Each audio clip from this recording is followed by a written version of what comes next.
तो आज आपका बहुत बहुत स्वागत है हमारे इस यूट्यूब चैनल पे। तो चैनल पे नए आए हो तो चैनल को लाइक, सब्सक्राइब और शेयर करो। इसके साथ ही बेल आइकन का बटन दबा दीजिए ताकि आपको रेगुलर नोटिफिकेशन मिल सके। तो दोस्तों, आज हम लोग एक नए चैप्टर के बारे में पढ़ेंगे टू द प्रोग्राम में। तो टू द प्रोग्राम में आपका स्वागत है। तो आज हम लोग राष्ट्र निर्माण की चुनौतियों के बारे में पढ़ेंगे।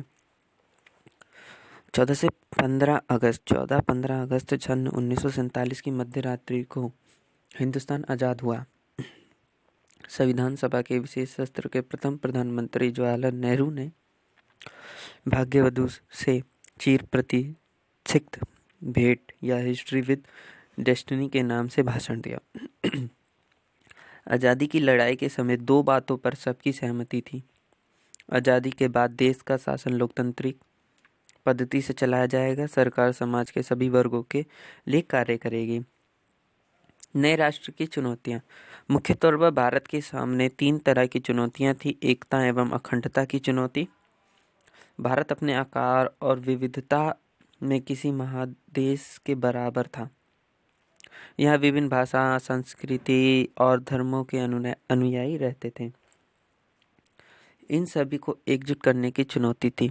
लोकतंत्र की स्थापना। भारत ने संसदीय शासन पर आधारित प्रतिनिधित्व मूलक लोकतंत्र को अपनाया और भारतीय संविधान में प्रत्येक नागरिक को मौलिक अधिकार तथा मतदान का अधिकार दिया गया। समानता पर आधारित विकास। ऐसा विकास जिससे महत्वपूर्ण अथवा संपूर्ण समाज का कल्याण हो, ना कि किसी एक वर्ग का, अर्थात सभी के साथ समानता का व्यवहार किया जाए और सामाजिक रूप से वंचित वर्गों तथा धार्मिक, सांस्कृतिक अल्पसंख्यक समुदायों को विशेष सुरक्षा दी जाए। विभाजन। मुस्लिम लीग ने द्विराष्ट्रीय सिद्धांत को अपनाने के लिए तर्क दिया कि भारत किसी एक कौम को नहीं अपितु हिंदू और मुसलमान नाम की 2 कौमों का देश है, और इसी कारण मुस्लिम लीग ने मुसलमानों के लिए एक अलग देश यानी पाकिस्तान की मांग की। भारत के विभाजन का आधार धार्मिक बहुसंख्या को बनाया गया, जिसके कारण कई प्रकार की समस्याएं उत्पन्न हुई, जिनका विवरण निम्नलिखित है। मुसलमानों की जनसंख्या के आधार पर पाकिस्तान में 2 इलाके शामिल हो गए, पश्चिमी पाकिस्तान और पूर्वी पाकिस्तान, और इनके मध्य में भारतीय भूभाग का बड़ा विस्तार रहेगा। मुस्लिम बहुल प्रत्येक इलाका पाकिस्तान में जाने को राजी नहीं था। पश्चिमोत्तर सीमा प्रांत के नेता खान अब्दुल गफ्फार खान, जिन्हें सीमांत गांधी के नाम से जाना जाता है, वे द्विराष्ट्रीय सिद्धांत के एकदम खिलाफ थे। ब्रिटिश इंडिया के मुस्लिम बहुल प्रांत पंजाब और बंगाल में अनेक हिस्से बहुसंख्यक गैर मुस्लिम आबादी वाले थे। ऐसे में इन प्रांतों का बंटवारा धार्मिक बहुसंख्या के आधार पर जिले या उससे निचले स्तर के प्रशासनिक इलाके को आधार बनाया गया। भारत विभाजन केवल धर्म के आधार पर हुआ था, इसलिए दोनों ओर के अल्पसंख्यक वर्ग बड़े असमंजस में थे कि उनका क्या होगा।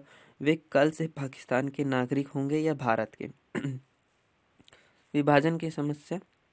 भारत विभाजन की योजना में यह नहीं कहा गया कि दोनों भागों से अल्पसंख्यकों का विस्थापन भी होगा। विभाजन से पहले ही दोनों देशों के बंटने वाले इलाकों में हिंदू मुस्लिम दंगे भड़क उठे। पश्चिमी पंजाब में रहने वाले अल्पसंख्यक गैर मुस्लिम लोगों को अपना घर बार जमीन जायदाद छोड़कर अपनी जान बचाने के लिए वहां से पूर्वी पंजाब या भारत जाना पड़ा, और इसी प्रकार मुसलमानों को पाकिस्तान जाना पड़ा। विभाजन की प्रक्रिया में भारत की भूमि का ही बंटवारा नहीं हुआ, बल्कि भारत की संपदा का भी बंटवारा हुआ। आज़ादी एवं विभाजन के कारण भारत को विरासत के रूप में शरणार्थियों के पुनर्वास की समस्या मिली। लोगों के पुनर्वास को बड़े ही संयम ढंग से व्यावहारिक रूप से प्रदान किया गया। शरणार्थियों के पुनर्वास के लिए सर्वप्रथम एक पुनर्वास मंत्रालय बनाया गया। राज्यों का गठन। रजवाड़ों का विलय। स्वतंत्रता प्राप्ति से पहले भारत 2 भागों में बटा हुआ था तथा ब्रिटिश भारत एक एवं देसी रियासत इन देशों रियासतों की संख्या लगभग 565 थी। रियासतों के शासकों को मानने समझाने में सरदार पटेल गृह मंत्री ने ऐतिहासिक भूमिका निभाई और अधिकतर रजवाड़े को उन्होंने भारतीय संघ में शामिल होने के लिए राजी किया था। देसी रियासतों के बारे में 3 अहम बातें। अधिकतर रजवाड़ों के लोग भारतीय संघ में शामिल होना चाहते थे। भारत सरकार कुछ इलाकों को स्वतंत्रता देने के लिए तैयार थे, जैसे जम्मू कश्मीर। विभाजन की पृष्ठभूमि में विभिन्न इलाकों के सीमांकन के सवाल पर खींचतान जोर पकड़ रही थी और ऐसे में देश की क्षेत्रीय एकता और अखंडता का प्रश्न सबसे महत्वपूर्ण हो गया था।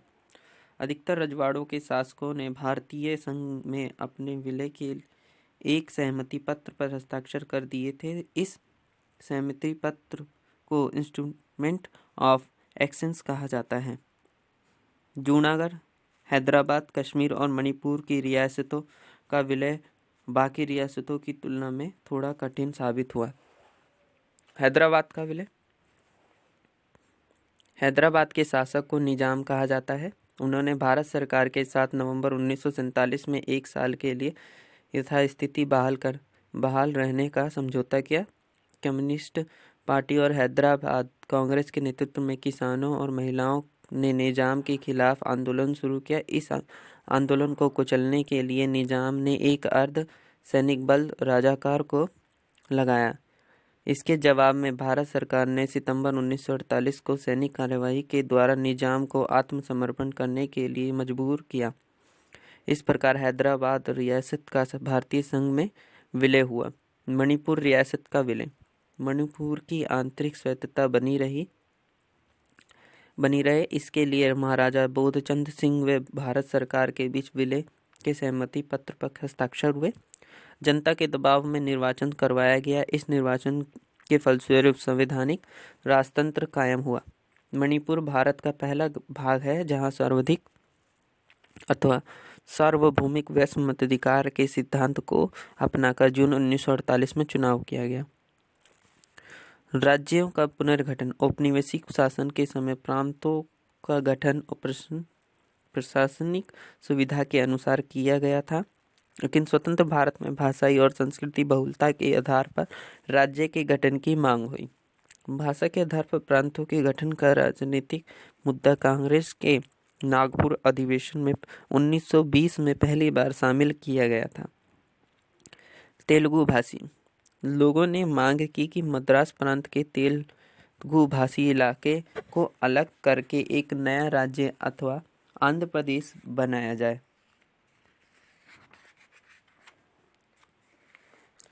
इसके साथ ही आंदोलन के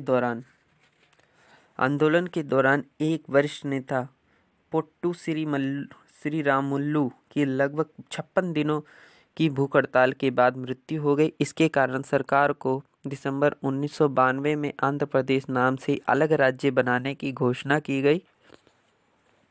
इस प्रकार आंध्र प्रदेश भाषा के आधार पर गठित पहला राज्य बना। राज्य पुनर्गठन आयोग SRC 1953 में केंद्र सरकार ने उच्चतम न्यायालय के भूतपूर्व न्यायाधीश फजल अली की अध्यक्षता में 3 सदस्यीय राज्य पुनर्गठन आयोग का गठन किया गया। आयोग की प्रमुख सिफारिशें। त्रिस्तरीय भाग ABC राज्य प्रणाली को समाप्त किया गया।